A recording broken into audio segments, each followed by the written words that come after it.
कहानी नीरू की है। पंजाब की नीरू की शादी दिल्ली के राहुल से होती है। दिल्ली कितना बड़ा शहर है ना, लेकिन आप लोगों का घर तो बहुत छोटा है। हमारे पंजाब में तो ये बड़े बड़े घर होते हैं कि मजा ही आ जाता है। कोई बात नहीं नीरू, मैं भी तुम्हारे लिए बहुत बड़ा मकान बनाऊंगा बहुत जल्दी। नीरू के पिता जहाँ पंजाब के जाने माने व्यापारी थे, वहीं उसका पति राहुल दिल्ली में एक सिंपल नौकरी करता था। माँ, यहाँ तो घी मक्खन इतना महंगा है कि क्या बताऊं। मैं तो तरस ही जाती हूँ घी खाने के लिए। नीरू की माँ को ये सुनकर बहुत दुख होता है।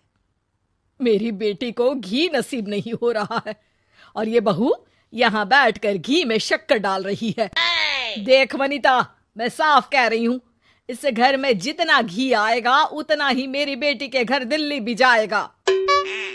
अरे ये क्या बात होती है माँ जी? बेटी का उतना ही करो जो अच्छा लगे। अब क्या मायके से घी और मक्खन तक की सप्लाई करोगी आप? हाँ, मेरी बेटी किसी चीज को तरसे मुझसे बर्दाश्त नहीं होता। अब क्या था, नीरू के मायके में 2 किलो घी आता तो 2 किलो दिल्ली जाता नीरू के पास। एक दिन, माँ बड़ी गर्मी पड़ती है दिल्ली में। इस घर में तो एक ही एसी है और वो भी ड्राइंग रूम में। सारा परिवार एक ही कमरे में सोता है। हाँ बेटा, वो तो हर घर की कहानी है। यहाँ भी एक ही एसी है।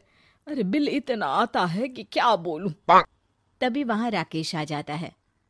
माँ, थोड़ी देर में यहाँ कुछ प्लम्बर आएंगे मेरे कमरे में एसी लगाने। जरा ध्यान से लगवा देना ना माँ। ओए, ऐसे कैसे तेरे कमरे में एसी लगेगा? हाँ राकेश, एक बार बात तो कर लेता। अरे पापा, वो वनिता को गर्मी में नींद नहीं आती।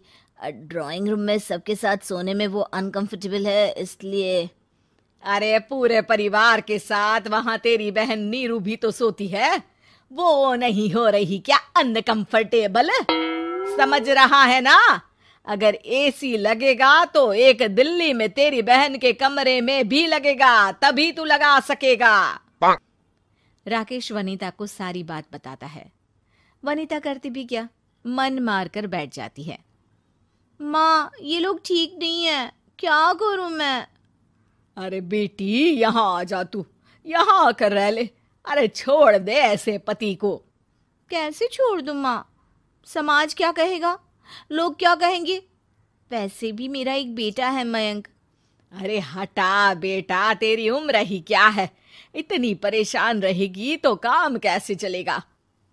खैर, बात आई गई हो जाती है। माँ को लगता है कि नीरू ठीक है, तो वहीं नीरू के मन में एक ही लाइन चल रही होती है, यहाँ आजा। माँ ने तो बोल ही दिया है कि यहाँ आजा। बस मयंक थोड़ा सा बड़ा हो जाए, इन गरीबों को छोड़कर मैं वापस माँ के पास ही चली जाऊंगी। वो इसी सोच में बाजार में चल रही थी कि मैम, आपका दुपट्टा जमीन को छू रहा है। नीरू जैसे ही उस लड़की की तरफ देखती है, देखती ही रह जाती है। हाय रे, कितना सुंदर लड़का है ये। अब क्या हुआ? मैंने कहा आपका दुपट्टा। तो खुद ही उठाकर दे दो ना। लड़का समझ जाता है कि नीरू उस पर फिदा हो चुकी है। वो उससे उसका नंबर लेकर चला जाता है। अब क्या था, नीरू और रोहित में लगातार बातें होने लगती है। मैं हरियाणा का रहने वाला हूँ, यहाँ एक बड़ी कंपनी का मैनेजर हूँ। अच्छा, और कितने बच्चे हैं तुम्हारे? बच्चे? अरे मेरी तो शादी भी नहीं हुई है। तुम बताओ, शादी करोगी? नीरू शर्मा जाती है। अब लेकिन मैं तो पहले से ही शादीशुदा हूँ। मुझे फर्क नहीं पड़ता, बस तुम शादी कर लो, भाग चलते हैं। बहुत पैसे वाला हूं मैं, हमेशा खुश रखूंगा तुम्हें। नीरू रोहित से मिलकर सारा प्लान बना लेती है और फिर एक दिन घर से भाग जाती है। दोनों शादी कर लेते हैं। शादी के बाद, क्या बात है नीरू, तुम्हें परेशान सा देखता हूँ, सब ठीक तो है ना? हाँ हाँ, सब ठीक है।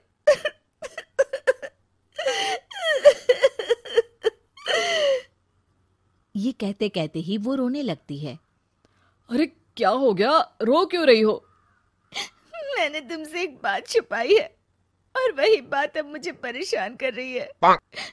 रोहित, मेरा एक बेटा भी है, उसका नाम मयंक है। क्या बात कर रही हो? ये तुमने मुझे पहले क्यों नहीं बताया? देखो नीरू, मेरी माँ को मैंने ये नहीं बताया है कि तुम शादीशुदा हो। बच्चा मैं मैनेज नहीं कर पाऊंगा। नीरू को समझ में नहीं आता कि वो क्या करे। तुम उस बच्चे को अपनी माँ को क्यों नहीं दे देती? नीरू चुपके से माँ को फोन करती है। माँ, क्या मयंक को तुम रख सकती हो? बेटा, मैं राकेश के साथ बात करती हूँ। आखिर घर का बेटा वही है, जो वो बोलेगा।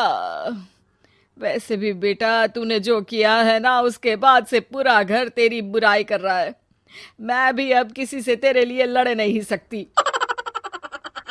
राकेश बेटा, नीरू ने तो जो किया बहुत ही बुरा किया, लेकिन मैं सोच रही थी कि क्यों ना मयंक को हम यहाँ ले आए। तभी वनीता बोल पड़ती है।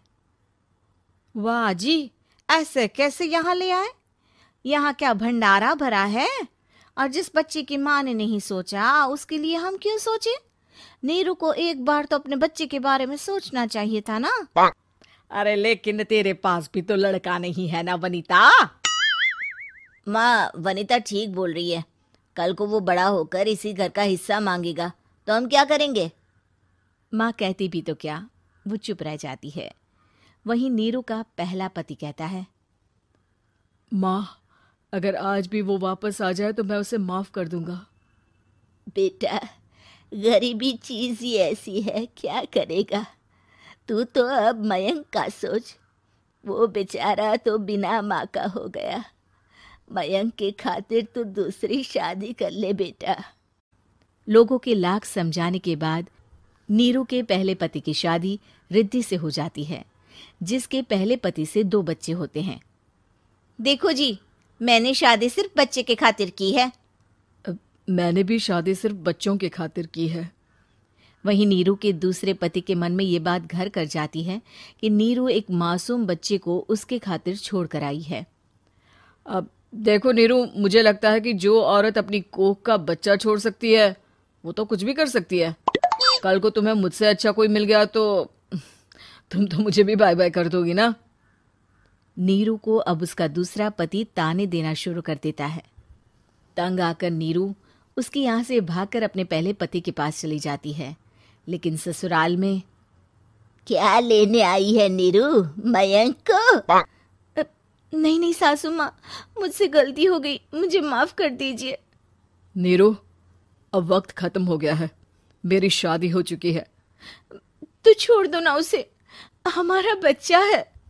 मैं आपको अपनी माँ नहीं मानता, मेरी नहीं मान तो बात अच्छी है। नीरू मयंक की बात सुनकर समझ जाती है कि उसके पास अब ना आसमान रहा ना ही जमीन।